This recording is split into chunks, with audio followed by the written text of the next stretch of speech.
Dear students, good afternoon. Myself Dr. Ashish Garg, Associate Professor in Chemistry, seat R.N. Ruia Government College, Ramgarh Shekhawati, district Sikar, Rajasthan.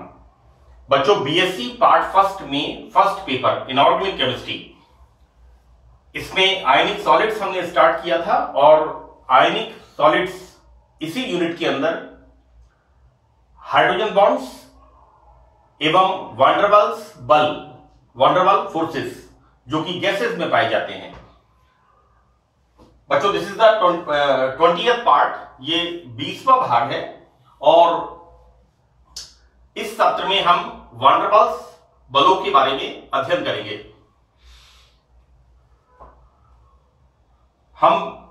जैसा कि हम जानते हैं कि स्ट्रॉन्ग बॉन्ड्स, प्रबल बल, जैसे आयनिक bonds, covalent bond, coordinate bond, metallic bonds, ये स्ट्रॉन्ग बॉन्ड्स हैं और ये हमने अध्ययन किया है। आयनिक बॉन्ड में कंप्लीट कर लिया, कोवेलेंट बॉन्ड्स का हम अध्ययन करेंगे। बच्चों देखिए, वांडरवाल फोर्सेस जो होते हैं ये वीक फोर्सेस होते हैं और जैसा कि हम जानते हैं ये फोर्सेस गैसेस में पाए जाते हैं। हम देखते क्या हैं कि गैसेस जैसे N2, Cl2, nitrogen, chlorine, oxygen, ozone atmosphere में एक साथ मिलती हैं। हालांकि इन मॉलिक्यूल्स या अणुओं का आपस में किसी तरह का कोई बॉन्डिंग नहीं होता, लेकिन फिर भी हम देखते ये हैं कि ओजोन लेयर या नाइट्रोजन लेयर या ऑक्सीजन लेयर, इस तरह से हम वातावरण में देखते हैं कि गैसेस जो एक समान होती हैं वो एक साथ मिलती हैं। बच्चों, वैसे तो इसका इतिहास काफी लंबा चौड़ा है, लेकिन हम अपने सिलेबस के हिसाब से और क्वेश्चन पेपर के क्वेश्चन के हिसाब से जितना कॉम्पैक्ट मैटर हो सकता है, जितना आवश्यक मैटर हो सकता है, उतना मैं यहां पर इन लेक्चर्स के अंदर मैं दूंगा। और वांडरवाल फोर्सेस के 2 लेक्चर्स, एक 20th और एक 21st, इसके बाद ये 2 लेक्चर्स हम पढ़ेंगे। वांडरवाल फोर्सेस को सबसे पहले वांडरवाल्स नाम के साइंटिस्ट ने 1873 एक इक्वेशन दी थी, PV बराबर RT and that is PV बराबर nRT। एक्चुअली होता यह है कि ये गैसेस के इंडिपेंडेंट मॉलिक्यूल्स आपस में किस प्रकार एक साथ रहते हैं। बच्चों, यहां पर हम देखते क्या हैं कि किसी कोवेलेंट मॉलिक्यूल में, सहसंयोजक अणु में विभिन्न परमाणु परस्पर प्रबल सहसंयोजक बंधों द्वारा जुड़े रहते हैं और ऐसे अणुओं के मध्य एक दुर्बल आकर्षण बल, जिसे वांडरवाल्स बल कहते हैं, कार्यरत रहता है। अगर हम O2 के अणु की बात करें, हम कोवेलेंट बॉन्ड के अंदर पढ़ते हैं कि 2 ऑक्सीजन किस प्रकार से 2 इलेक्ट्रॉन्स का साझा करके O2 अणु का फॉर्मेशन करते हैं। इसी तरह से क्लोरीन के अंदर 2 क्लोरीन परमाणु एक इलेक्ट्रॉन का साझा करके अपना ऑक्टेट पूरा करते हैं और Cl2 मॉलिक्यूल का निर्माण करते हैं। इसी प्रकार नाइट्रोजन और इसी प्रकार अन्य गैसेस के अंदर इंडिपेंडेंट मॉलिक्यूल्स होते हैं। तो यहां बच्चों क्या होता है कि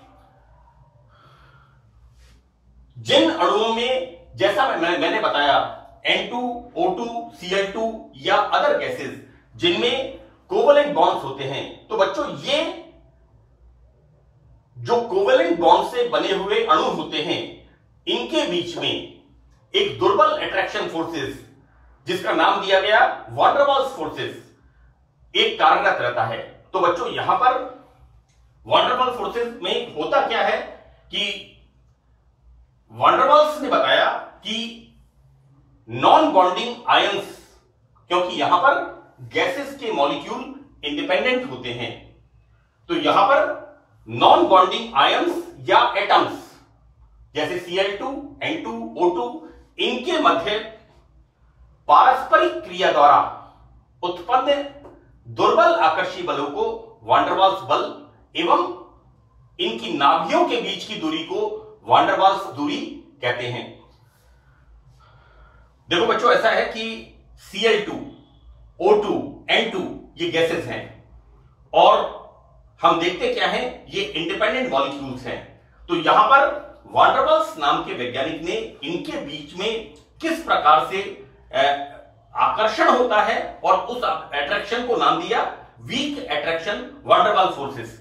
तो बच्चों, यहां पर किसी भी आइडियल गैस के लिए निम्न गैस समीकरण से लिखते हैं। बच्चों, this is the van der Waals equation, Pp बराबर RT।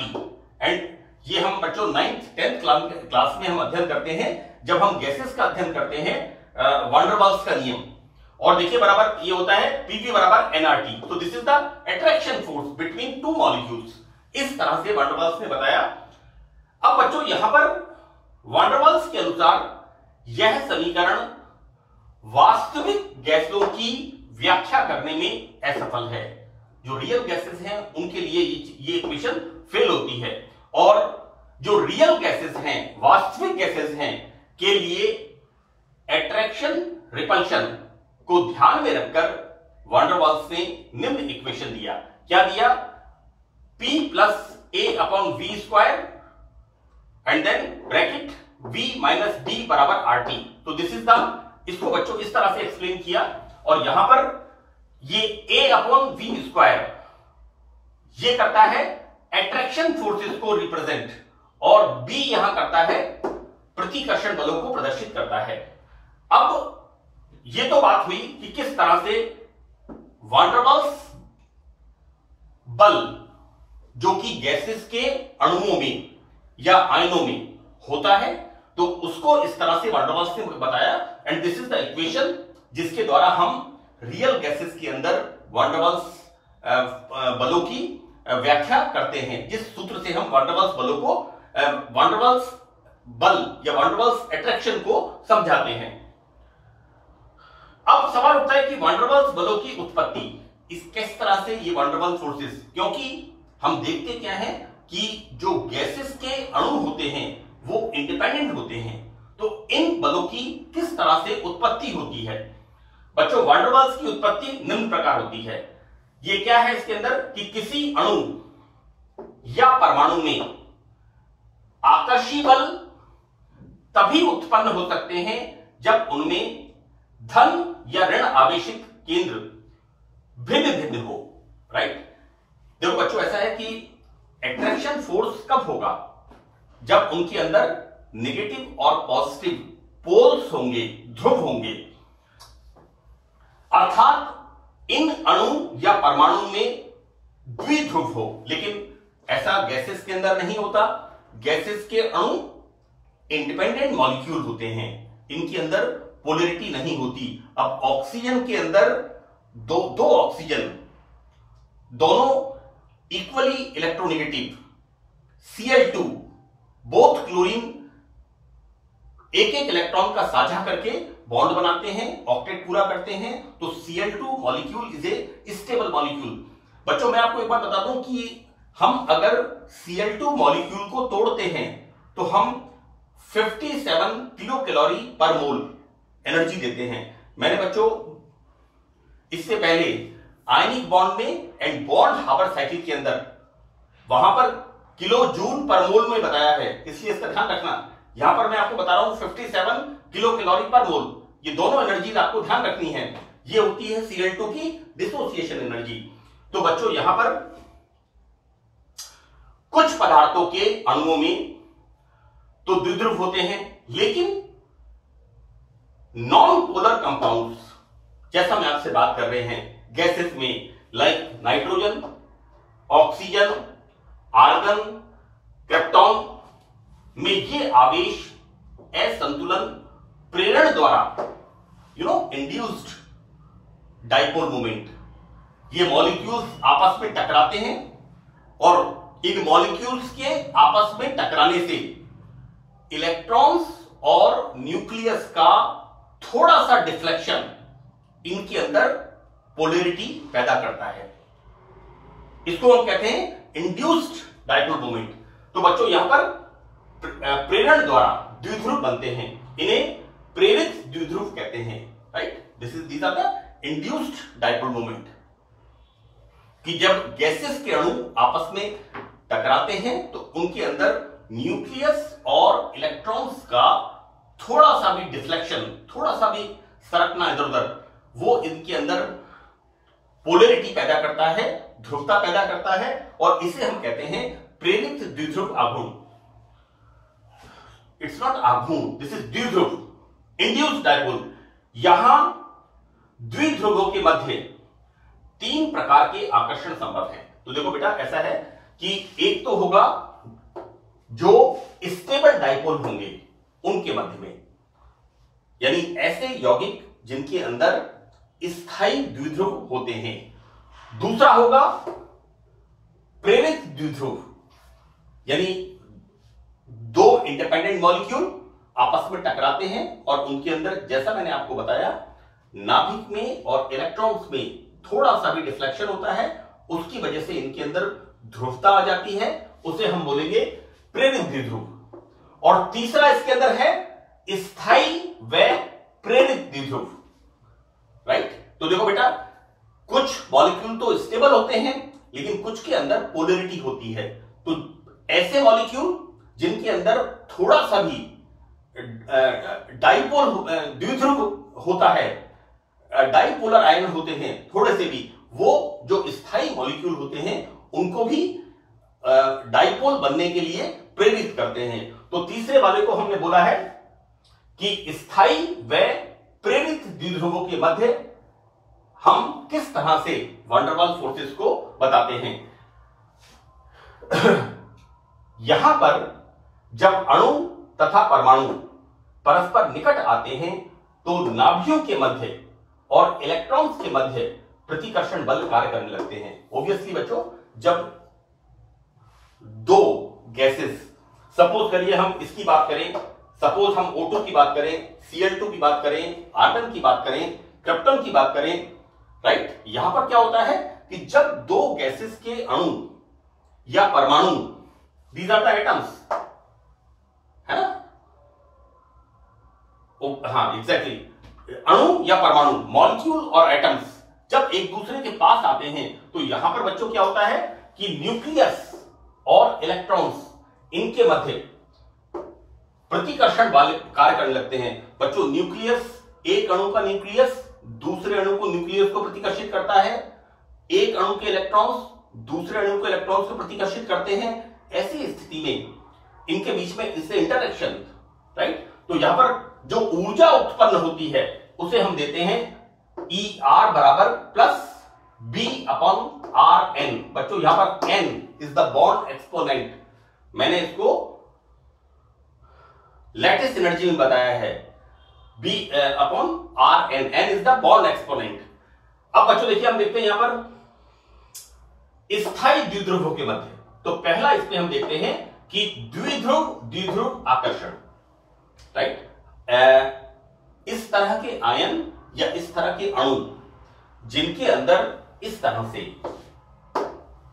पोलैरिटी होती है, जब ये दूर दूर होते हैं तब तो ऐसी स्थिति में होते हैं, लेकिन जैसे ये नजदीक आते हैं तो यहां पर एक अणु का धन सिरा दूसरे अणु के ऋण सिरे को और एक अणु का ऋण सिरा दूसरे अणु को धन सिरे को आकर्षित करता है, और इन अणुओं के बीच में weak forces, van der Waals forces, और इसे हम कहते हैं बच्चों द्विध्रुव आकर्षण।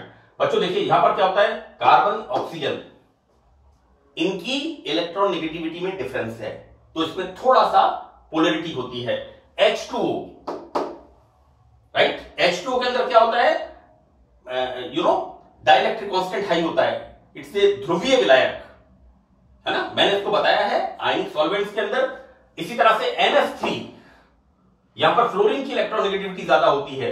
इसी तरह से OF2, यहां पर हम देखते क्या है कि ये बल स्थायी द्विध्रुव आघूर्ण वाले अणुओं, example NH3, OF2, CO, H2O में पाए जाते हैं। बच्चों, इनके अंदर कुछ डाइपोल मोमेंट होता है। डायपोल मोमेंट क्या होता है? आंशिक ऋणावेश, आंशिक धनावेश। ये जो अणु हैं इनके अंदर कुछ डायपोल मोमेंट, द्विध्रुव आघूर्ण होता है, राइट। तो बच्चों यहां पर क्या होता है, इन अणुओं में धनावेश व ऋणावेश के अलग अलग स्थायी केंद्र पाए जाते हैं। देखो बेटा, ऐसा है कि इनके अंदर ऐसा क्यों हुआ है? क्योंकि यहां पर नाइट्रोजन और फ्लोरीन की इलेक्ट्रोनेगेटिविटी में डिफरेंस है। तो इनके ऊपर क्या होगा, कुछ पार्शियल धनावेश और ऋणावेश डेवलप हो जाएगा। इसी तरह से OH2 के अंदर ऑक्सीजन और फ्लोरीन, इनकी इलेक्ट्रोनेगेटिविटी में डिफरेंस है। ऑक्सीजन की इलेक्ट्रोनेगेटिविटी 3.5, बहुत ज्यादा डिफरेंस नहीं है, बहुत थोड़ा सा यहां पर द्विध्रुव आघूर्ण उत्पन्न होगा। तो बच्चों यहां पर क्या होता है कि अतः ये दो अणु आपस में परस्पर निकट आने पर एक ऐसी दिशा से व्यवस्थित होंगे जिससे इनके मध्य आकर्षण अधिकतम होगा। बच्चों ये तो है इंडिपेंडेंट मॉलिक्यूल जिनके अंदर थोड़ा सा डायपोल मोमेंट होता है, राइट। और ये जब एक दूसरे के पास आते हैं तो इनके पास ये इस तरह से व्यवस्थित होते हैं कि एक अणु का धन सिरा दूसरे अणु के ऋण सिरे से और एक अणु का ऋण सिरा दूसरे अणु के धन सिरे से व्यवस्थित हो जाते हैं। बच्चों यहां पर एक साइंटिस्ट था कीजम। तो कीजम ने r दूरी पर स्थित द्विध्रुवों के मध्य की आकर्षण को किस प्रकार बताया? EKA। यहां पर K क्या है? Boltzmann constant.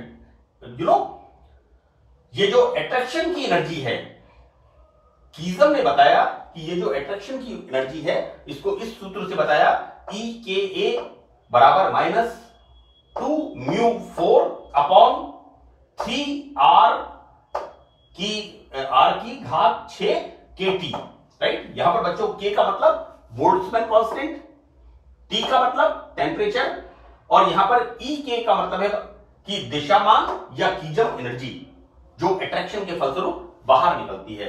तो बच्चों this is the 20th lecture. मैंने इसको स्टार्ट किया है और यहां पर